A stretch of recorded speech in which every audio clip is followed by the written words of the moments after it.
Hi, I'm back. This is my next entry.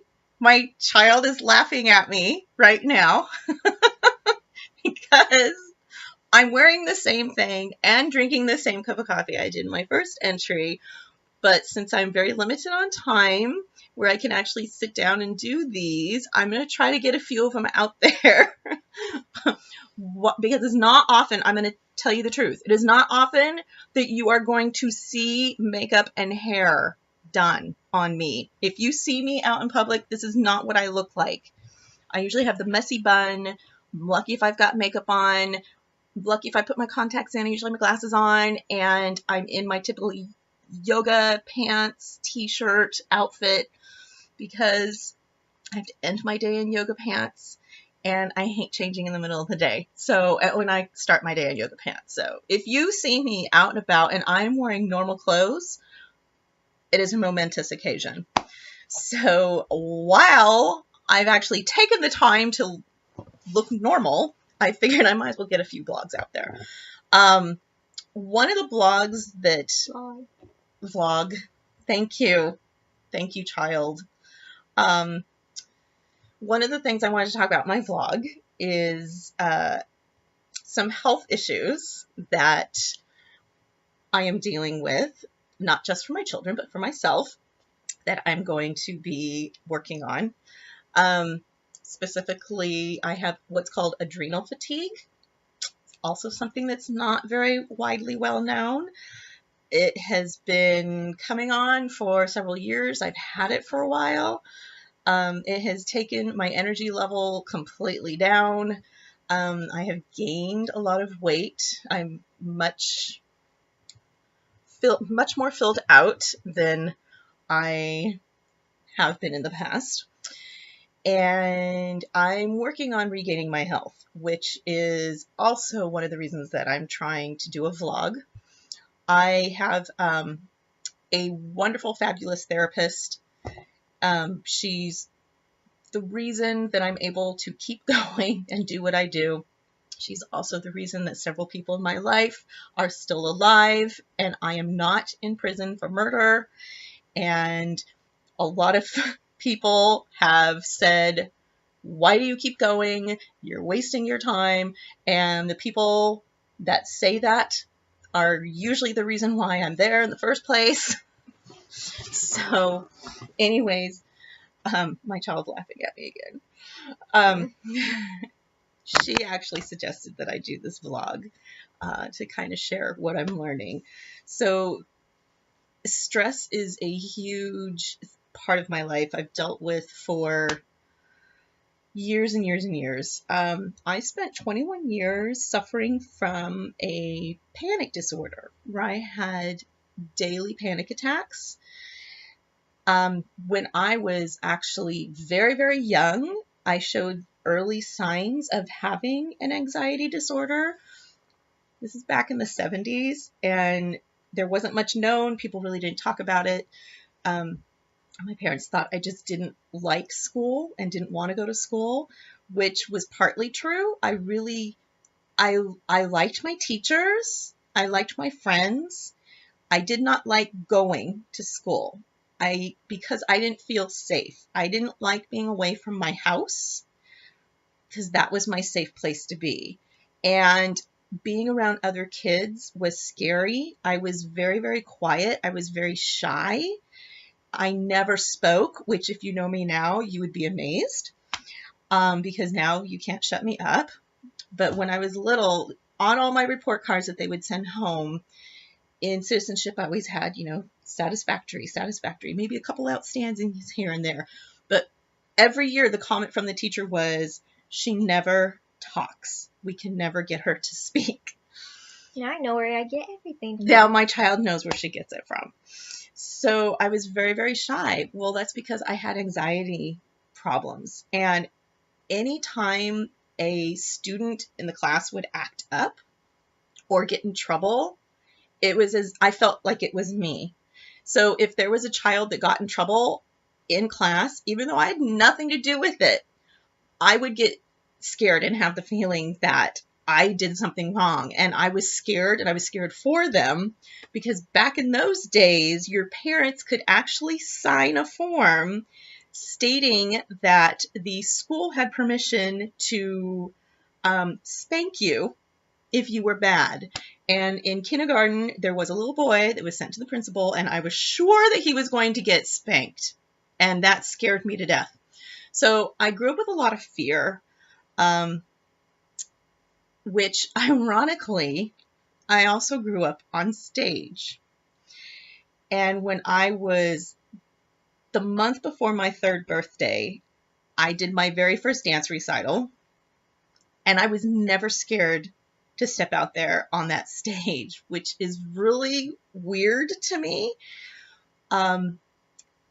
We usually don't start kids that young. Well, we didn't start them back young then, but I kind of got thrown into it because, and here's the honest truth, my mom didn't have a babysitter to watch me, and she was the teacher. And she tried to keep me occupied in the other room playing with toys, but I was such an anxious, scared kid that I did not want to be away from my mom. So I wanted to be in the classroom, specifically clinging to her leg. And it's a little hard to teach a dance class when you have a 2-year-old holding onto your leg. And I know this because I have actually done that myself. And she finally just made me stand at the bar with the other kids because I was not going away. And I took class with them. They were 3. And I was comfortable doing that. And I picked up everything, and I learned their recital dance. And she wasn't going to have me perform with them. But the owner of the studio at the time said, she knows the dance and she's learned it. Just put her out there. So they did. And I've been there ever since. So I grew up on stage. I also grew up performing as a musician. While my mom grew up as a dancer and now owns a dance studio, my dad is a professional musician. And so at age 8, I started piano lessons. And then age 9, I started flute lessons. And flute was my first love. And I really wanted to start flute earlier, but in school they didn't start band till age 9. And my dad told me that before I could play the flute, I had to do a year of piano, because that's kind of a bass instrument for all the other instruments, because you learn 2 different clefs.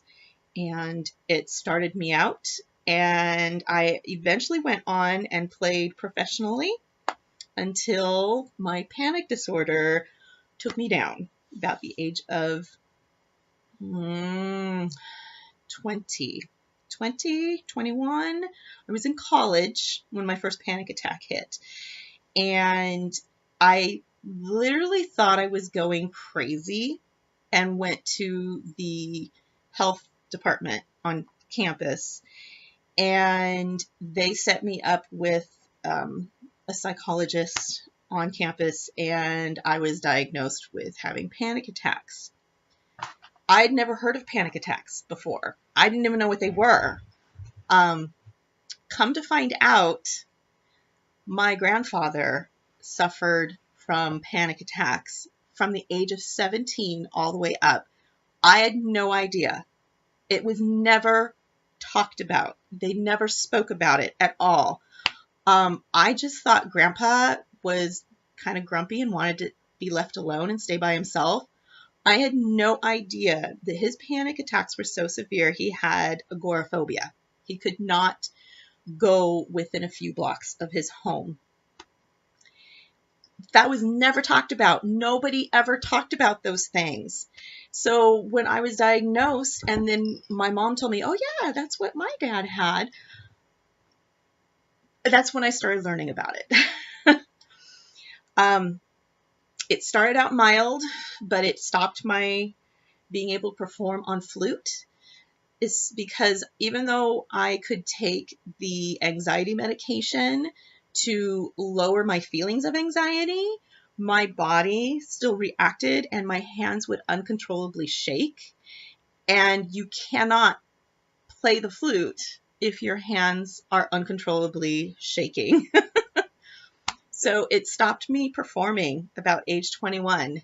And I would perform off and on request. I played for some weddings.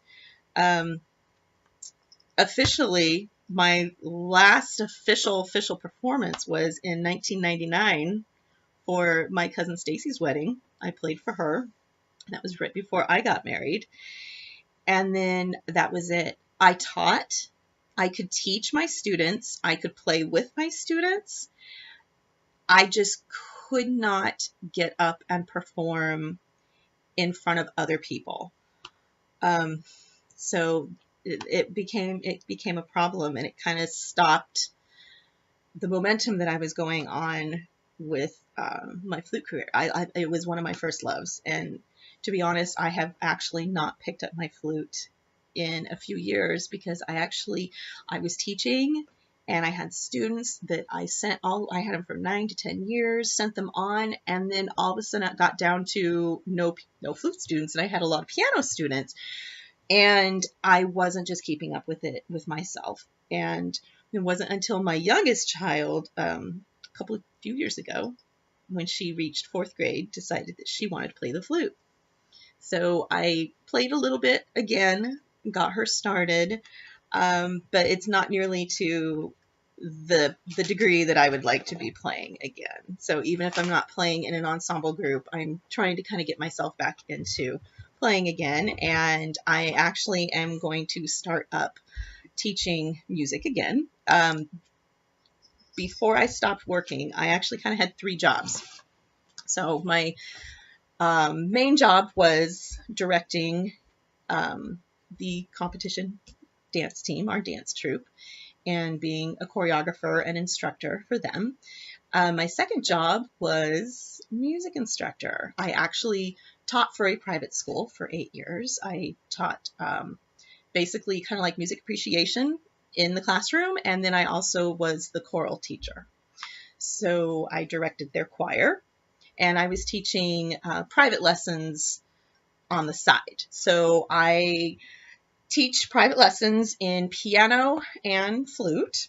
And also growing up, this is a little known fact, but some of you grew up with me know this. I grew up playing the bass guitar because my dad is a professional bass player. And when I got into middle school at Washington Junior High, I wanted to be a part of the jazz band. Of course, I wanted to play the saxophone because it was very similar to the flute. Well, the teacher discovered that my dad was a professional bass player and decided that I was going to be playing the bass, which I was not happy about because that is not a girly instrument. Like, that's for boys. Really didn't want to have anything to do with that.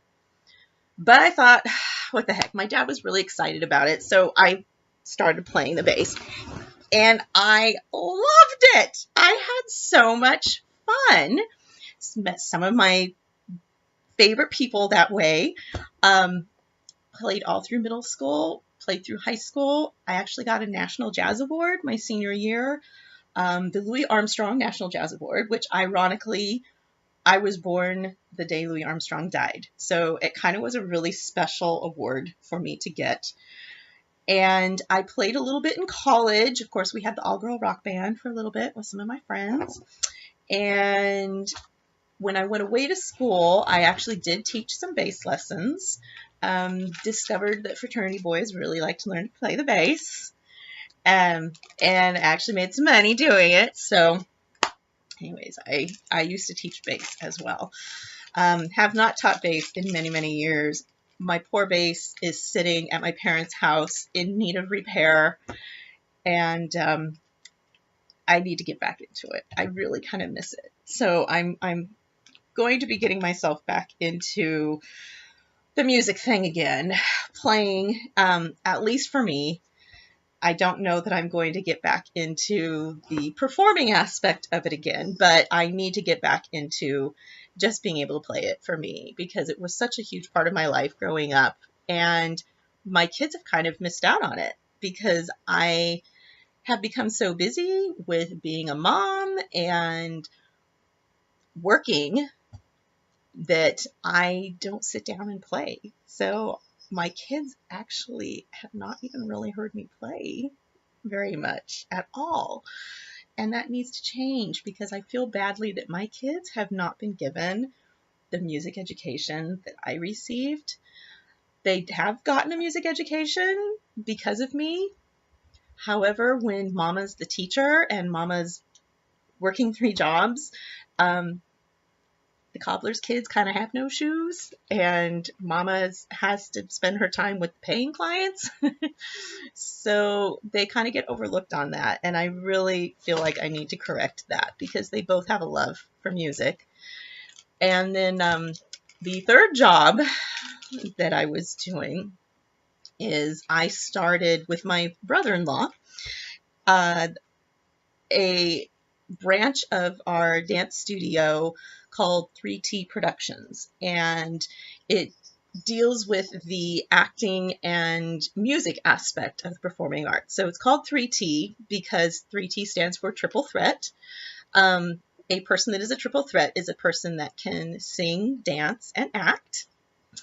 And we have the dancers going at the studio, and so we added this part as an option for them to be able to work on their vocal experiences and education and their acting education. And it is so fun. That is one of the funnest jobs that I've ever had. And I've had a great group of kids go through, and then they all graduated and they went away.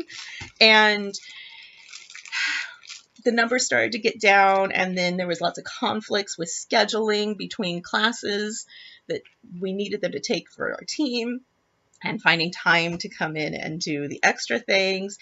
And then I was teaching the younger ones, and I had a really great assistant teacher teaching with me that actually took over for me when my baby got sick.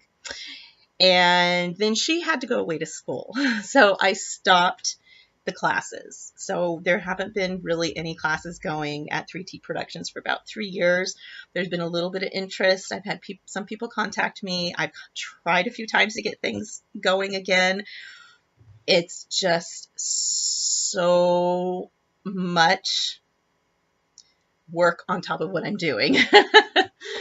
So I haven't been able to successfully get it up and running again. But that is one of my goals, because my ultimate goal and the reason that I went to school and got a degree in film is because after spending my entire life on stage, I was dancing. I also grew up singing in choirs and playing musical instruments and performing that way as well. And I was learning so much behind the scenes.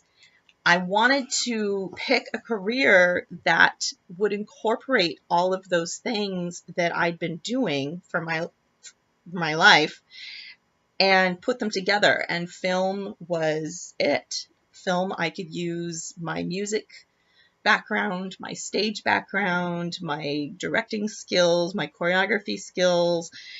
And I went to school and I got a degree in film. I specifically would like to specialize in children's directing because I actually have a lot of early child education credits and experience, because I thought I was actually going to be a preschool teacher and then changed it and decided to add in my music and dancing, switched to film. But I've been teaching children for over 30 years. So I've learned a lot. So someday my goal with my film degree is to be able to open a production company and have 3T Productions and our dance school as the educational portion where we can educate kids in the arts from very little all the way through adults and give them opportunities to learn and to perform and share but I would like to actually have a production company attached to it so that we can actually have people that we train come up and be a part of the crew and work on stage productions, video, film.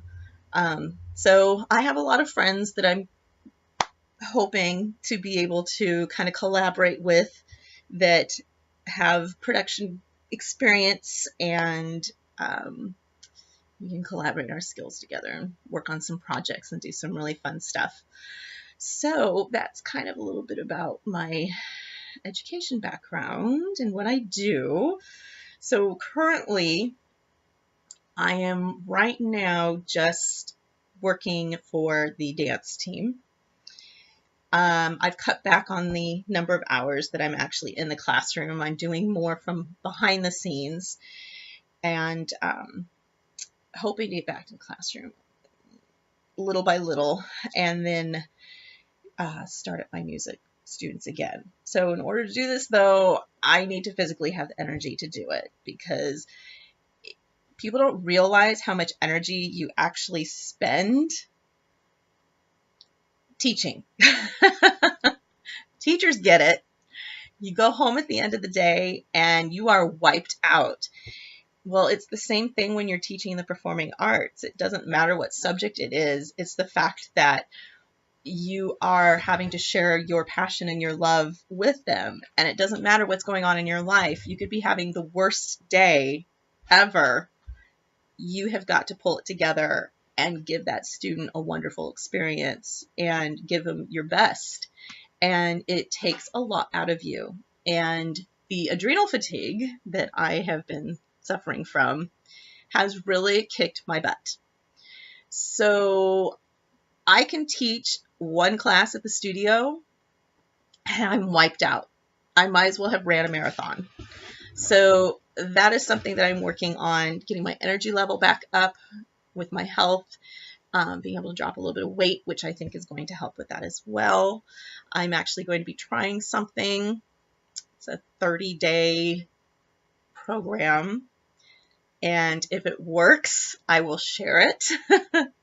If it doesn't, then I'm going to try something new. So anyways, I'll keep you updated on how I'm doing. I'm found some wonderful products to help with healthy gut and overall health. I'll share a whole vlog about it and how it's helped me, how it's helped my kids. So that's something that I will be doing also very soon. So it's a little bit about kind of my background, career-wise, and kind of my goals, what I'm starting to do. So until next time, I will see you later. Bye.